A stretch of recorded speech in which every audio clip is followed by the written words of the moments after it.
As a retired Navy chief, my thoughts are often with those who serve our country. I know both candidates, both of you expressed support for Israel.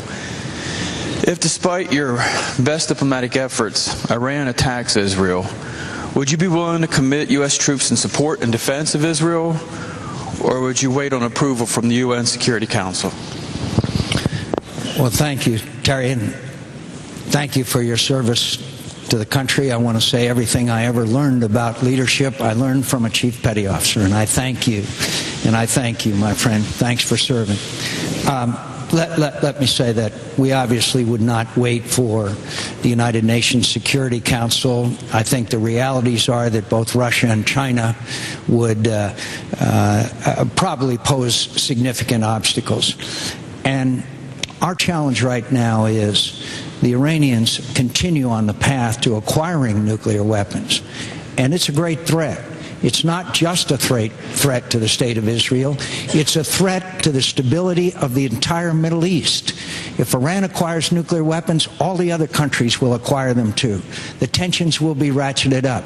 What would you do if you were the Israelis and the president of a country says that they are determined to wipe you off the map, calls your country a stinking corpse?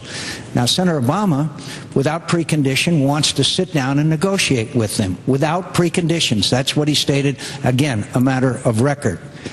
I want to make sure that the Iranians that we put enough pressure on the Iranians by joining with our allies, imposing significant, tough sanctions to modify their behavior. And I think we can do that. I think joining with our allies and friends in a league of democracies, that we can effectively abridge their behavior, and hopefully they would abandon this quest that they are on for nuclear weapons.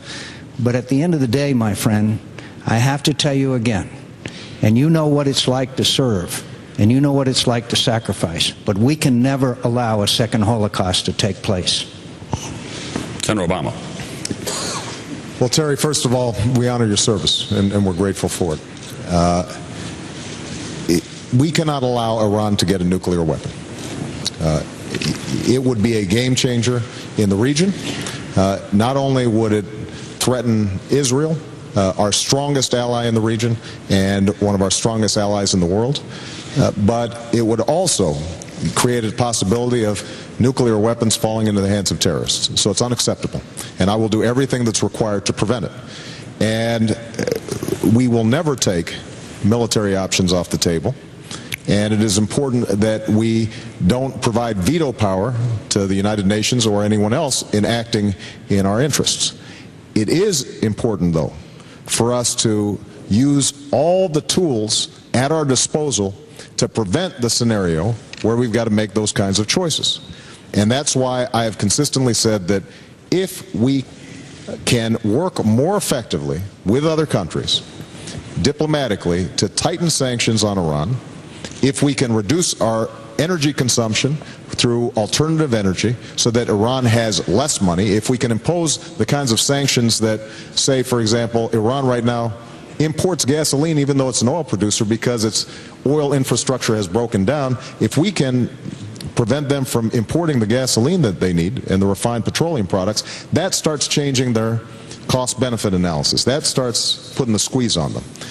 Now, it is true, though, that I believe that we should have direct talks, not just with our friends, but also with our enemies, to deliver a tough, direct message to Iran that if you don't change your behavior, then there will be dire consequences.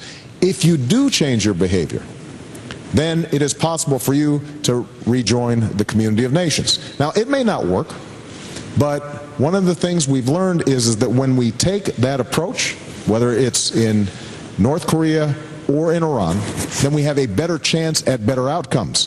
When President Bush decided we're not going to talk to Iran, we're not going to talk to North Korea, you know what happened? Iran went from 0 centrifuges to develop nuclear weapons to 4,000. North Korea quadrupled its nuclear capability. We've got to try to have talks, understanding that we're not taking military options off the table. All right, gentlemen, we've come to the last question.